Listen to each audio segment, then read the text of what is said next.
ಆಗಲಿಲ್ಲ. ಇರಲಿ, ಇದೇ ಫೆಬ್ರವರಿ 14ನೇ ತಾರೀಕು ಪ್ರೇಮಿಗಳ ದಿನಾಚರಣೆಯನ್ನು ಆಚರಣೆ ಮಾಡ್ತಾ ಇದ್ದಾರೆ. ನನಗೆ ಬಹಳ ಸಂತೋಷ. ಆದರೆ ಒಂದು ವಿಷಯ, ಕೇಂದ್ರ ಸರ್ಕಾರದಿಂದ 1 ಲಕ್ಷ ರೂಪಾಯಿ, ರಾಜ್ಯ ಸರ್ಕಾರದಿಂದ 50,000 ರೂಪಾಯಿ ನಾನು ಕೊಡಿಸ್ಕೊಡ್ತಕ್ಕಂಥ ವ್ಯವಸ್ಥೆನ ಮಾಡಿಸ್ಕೊಡ್ತೀನಿ. ಹಾಗೆ ನಮ್ಮ ಮುಷ್ಟಿ ಬುದ್ಧಿ ಮಂಡಿತು ಮುಗಿಸ್ಬಿಡ್ತೀನಿ. ನನಗೆ 75 ವರ್ಷ ಆಗಿದ್ರು ಕೂಡ ಇನ್ನು 25 ವರ್ಷದ ಹುಡುಗ ನನ್ನ ಸೌಂದರ್ಯಕ್ಕೆ ನೀರು ಸರಿಸಾಗಿಲ್ಲ, ಯಾರು ಸರಿಸಾಗಿಲ್ಲ.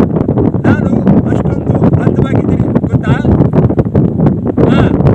ಇನ್ನೊಂದು, ಯಾವುದೇ ಕಾರಣಕ್ಕೂ ನೀವು ರಾಜ್ಯ ಸರ್ಕಾರದಿಂದ ಕೇಂದ್ರ ಸರ್ಕಾರದಿಂದ ಕೊಡ್ತಕ್ಕಂಥ ಹಣವನ್ನು ಯಾವುದೇ ಉಪಯೋಗಪಡಿಸ್ಕೊಂಡೆ ಪ್ರೇಮಿಗಳು ಒಂದು ಮದುವೆ ಸಾಮಾನುಗಳನ್ನು ತೆಗೆದುಕೊಂಡು ಶಲ್ಯ, ಪಂಚೆ, ರೇಷ್ಮೆ ಸೀರೆ ಎಲ್ಲರೂ ಉಟ್ಕೊಂಡು ಮಧುಮಣಗತ್ತಿ ಹಾಗೆ ಬಿಳಿ ಕುದುರಲ್ಲಿ ರಥದಲ್ಲಿ ರೋಸಾ ಬಿಟ್ಕೊಂಡು ಕೋಟಳ್ಳಿ ಸರ್ಕಲ್, ಗುಂಡ್ಲುಪೇಟೆಯ ಕೋಟಳ್ಳಿ ಸರ್ಕಲ್ನಿಂದ ಹಿಡಿದು ರೋಸಾ ಬಿಟ್ಕೊಂಡು ಮೆರವಣಿಗೆನ ಹೊರಡಲೇಬೇಕು.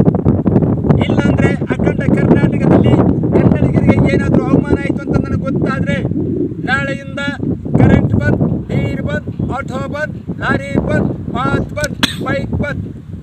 ನಾಳೆ ಬೆಳಿಗ್ಗೆ ಆದರೆ 2 ಬಂದ್ ಬಂದ್ ಬಂದ್. ಏನು ಹುಡುಗಾಟ ಆಡ್ತೀರೇನ್ರಿ? 2 ಬಂದ್ ಅಂದರೆ ಹಾಲು ಮತ್ತು ಪೇಪರ್ ಅಷ್ಟೇ.